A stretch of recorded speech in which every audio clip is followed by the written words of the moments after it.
My daemon, हमारी lead किरदार दो ही एक मुश्किल दौर से गुजर रही है। उसकी माता जैसी शख्सियत, जो कि मीरे ग्रुप की फाउंडर थी, अचानक रहस्यमयी तरीके से मर जाती है। इससे कंपनी में पावर को लेकर बहुत बड़ा खालीपन आ जाता है और दोही को एक तरह से कंपनी में बाहरी इंसान माना जाता है।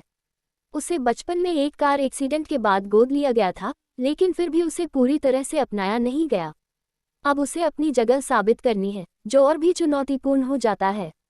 इसके साथ ही उसकी जिंदगी में एक और समस्या आ जाती है।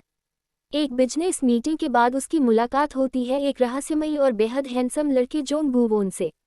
उनकी मुलाकात दोही को पहले गुस्से से भर देती है, लेकिन फिर भी वो उस लड़के के बारे में सोचती रहती है। गुवोन एक आर्ट फाउंडेशन सुवोल का मालिक है और उसके इर्द गिर्द कई लड़कियां दीवानी हैं, खासकर एक तलवार नृत्य करने वाली डांसर। हालांकि ये डांसर उसकी दोस्त बनकर रह जाती है क्योंकि गुवोन का ध्यान कहीं और है। दरअसल गुवोन कोई साधारण इंसान नहीं है, वो एक डेमन शैतान है जो इंसानों के साथ शर्तों पर डील करता है। वो लोगों को उनकी ख्वाहिशें पूरी करता है, लेकिन बदले में उनकी जान लेता है।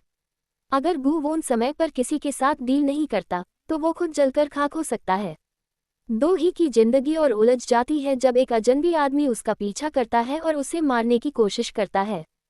तभी अचानक गुवोन उसकी जान बचाने आता है और अपनी असलियत यानी कि एक डेमन होने का खुलासा करता है।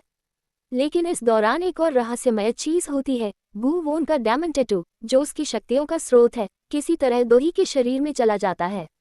अब गुवोन सिर्फ तब अपनी शक्तियों का इस्तेमाल कर सकता है जब वो दोही को छू रहा हो। इस तरह दोनों की किस्मत एक दूसरे से बंध जाती है और उन्हें साथ रहकर कई खतरों का सामना करना पड़ता है। अंतिम एपिसोड में कहानी अपने शिखर पर पहुंचती है। दोही की माता जैसी संरक्षक की मौत के पीछे की सच्चाई सामने आती है और ये पता चलता है कि मीरे ग्रुप के अंदर एक बड़ा षड्यंत्र छिपा हुआ है।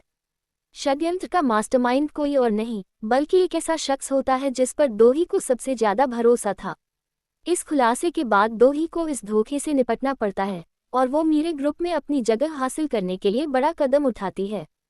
इस बीच वही शख्स जो पहले दोही को मारने की कोशिश कर रहा था, एक बार फिर सामने आ जाता है।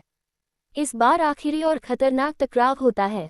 गुवोन, जो अब तक दोही के लिए अपने प्यार को समझ चुका है, अपनी पूरी ताकत लगाकर उसकी रक्षा करता है। हालांकि उसकी शक्तियां सिर्फ तब काम करती है जब वो दोही को छू रहा हो। इस वजह से दोनों की जान पर बड़ा खतरा मंडराता रहता है। आखिरकार गुवोन को एक बड़ा फैसला लेना पड़ता है। वो अपनी शैतानी ताकतों का इस्तेमाल करके दुश्मन को मार सकता है, लेकिन इससे उसकी अपनी जान भी जा सकती है।